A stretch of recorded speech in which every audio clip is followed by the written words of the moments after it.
बात है, मैं बेशक भारतीय जनता पार्टी से गठबंधन किया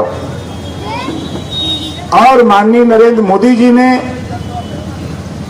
और माननीय मुख्यमंत्री योगी आदित्यनाथ जी ने मुझे जिम्मेदारी दी है। आप बताओ, भारतीय जनता पार्टी के साथ गठबंधन होने के बाद भी हम आपके बीच में मीटिंग कर रहे हैं। हिम्मत किसी की? बोलो, किसी की हिम्मत है? लेकिन ये हिम्मत नरेंद्र मोदी जी ने दिया, ये हिम्मत मुख्यमंत्री योगी आदित्यनाथ ने दिया कि जब हम 140 करोड़ की रहनुमाई हम देश के प्रधानमंत्री जी कर रहे हैं हमारी आपकी, और मुख्यमंत्री जी 25 करोड़ आबादी की, उन्होंने कभी तो नफरत नहीं कहा। नफरत कौन बता रहा है? जो आपका वोट लेकर के आपको नफरत बांट रहा है। मैं गारंटी के साथ कहता हूं साथियों, मोदी जी योगी जी के राज में और आजादी के बाद पहली बार आईएएस के कंपटीशन में 51 बच्चे मुसलमानों के आए हैं, पास हुए 51 बच्चे। ये पहला इतिहास है। क्यों आए? भाजपा के राज में तो नहीं आना चाहिए। आज मोदी जी के राज में योजना बनी, आयुष्मान कार्ड 5 लाख गरीबों के इलाज के लिए। क्या कहीं हिंदू मुसलमान है का? मोदी जी के राज में योजना बनी, उज्ज्वला योजना, क्या कहीं हिंदू मुसलमान है क्या? राशन बंट रहा है, कहीं हिंदू मुसलमान है क्या? आप गौर करो जरा। बहुत सी योजनाएं जो लागू हैं, प्रधानमंत्री जी क्या चाहते हैं? आपसे दोस्ती करने के लिए ओम प्रकाश राजभर को भेजा है, आपकी बेहतरी के लिए भेजा है।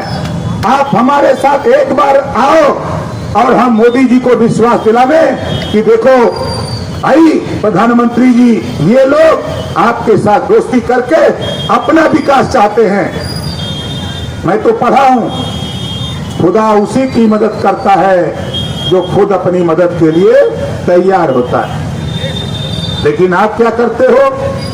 बीमारी गिनाते हो, बीमारी गिनाते हो। अब मदद किसकी करते हो? अखिलेश यादव जी की, मायावती जी की और सोनिया जी की, और मोहम्मद साहब को मानते हो।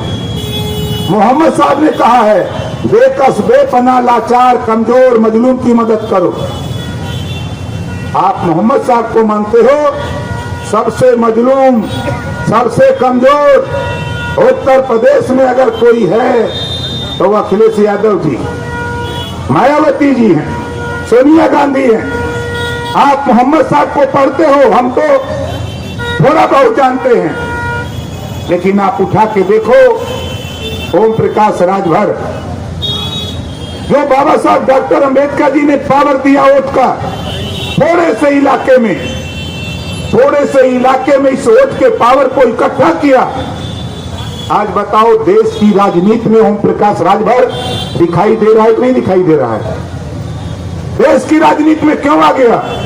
सच बोलता हूं, सच बोलता हूं, और जिसके साथ रहता हूं ईमानदारी के साथ सीना ठोक के रहता हूं। हम यहां हैं और साफ बात, हम आपके बीच में आए, हम आपको एहसास कराने आए।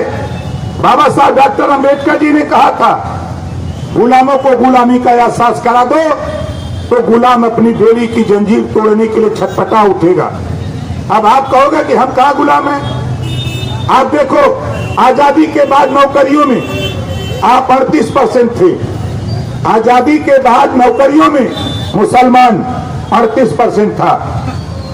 आप कांग्रेस को बोरा का बोरा वोट दे दिए, आपने बोरा का बोरा वोट सपा को दे दिया, आपने वोट दे दिया बसपा को। लेकिन 38% रहने वाली नौकरियों में कौम आज 1% नहीं रह गए हो। किसका दोष है? भाजपा का दोष है। हमारा दोष है। ये दोष अगर है तो सपा बसपा कांग्रेस का दोष है, भारतीय जनता पार्टी का दोष नहीं है। भारतीय जनता पार्टी तो चाहती है सबका साथ, सबका विकास, सबका विश्वास। उदाहरण देख लो, कांग्रेस और सपा की सरकारें हुआ करती थी तो देश और प्रदेश में दंगे होते थे, कर्फ्यू लगते थे। आज उत्तर प्रदेश में योगी आदित्यनाथ जी 7 साल के ऊपर हो गया, 75 जिले हैं, 25 करोड़ आबादी, एक भी दंगा हुआ का? कहीं कर्फ्यू लगा का? कानून का राज, जो संविधान है, संविधान के दायरे में माननीय मुख्यमंत्री जी कहते हैं कि कानून का राज रहेगा। हम कानून के बदौलत शपथ लिए हैं संविधान की सुरक्षा के लिए, संविधान के तहत सबको हक अधिकार देने के लिए। योजना तो है, हम भी कह रहे हैं, हम आपके बीच में हैं, हम भी तो आपसे कह रहा हूं, एक काम करो, आपके इलाके में जो समस्याएं हैं, एक हमारा बड़ा तबका बुनकर है यहाँ, बुनकर को लोग मुसलमान समझते हैं। मुसलमान ही बुनकर नहीं है, वो हिंदू भी है, ईसाई भी है, जैन भी है, हर धर्म के लोग, हर जाति के लोग बुनकर का काम करते हैं। मैं जिस कम्युनिटी से आता हूं, कई हजार राजभर, बिंद, केवट, मल्लाह, चौहान, पाल, प्रजापति, कुम्हार, नाई, आज उसके अगर बुराई का काम न करे तो उसके घर 2 दिन की रोटी न मिले, ये स्थिति है। लेकिन जोड़ा कहा जाता है कि बुनकर माने मुसलमान। और मैं कहना चाहता हूं, मुझे योगी जी और मोदी जी ने कहा कि सच कहो जाके उनके बीच में कि जिस तरह किसान को किसान सम्मान निधि मिलती है, उसी तरह बुनकर को भी बुनकर सम्मान निधि भारतीय जनता पार्टी एनडीए की सरकार देने का काम करेगी। हम इनको भी देने का काम करेंगे। जो सब्सिडी किसान को मिलती है, खाद, बीज, पानी, दवाई पर, वही सब्सिडी हम बुनकर को भी देना चाहते हैं। वही काम जो किसान को दुर्घटना बीमा है, वही दुर्घटना बीमा हम बुनकर को भी देना चाहते हैं। आपकी समस्या मुझे मालूम है, बड़ी समस्या है बिजली की। बोलो, बिजली की समस्या है कि नहीं?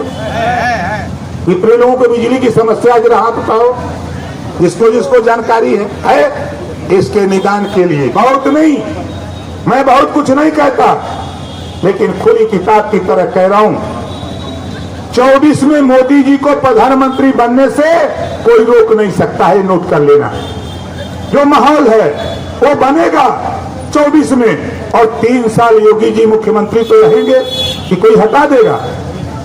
कोई नहीं हटा सकता। 3 साल ये भी रहेंगे और अब 5 साल वो भी रहेंगे। 5 साल के अंदर गरीबों घरेलू बिजली का बिल नहीं देना पड़ेगा। ये कानून मोदी जी देश में लागू करना चाहते हैं। जो बिजली की समस्या हमारी आपकी है, उस समस्या का निदान करना चाहते हैं।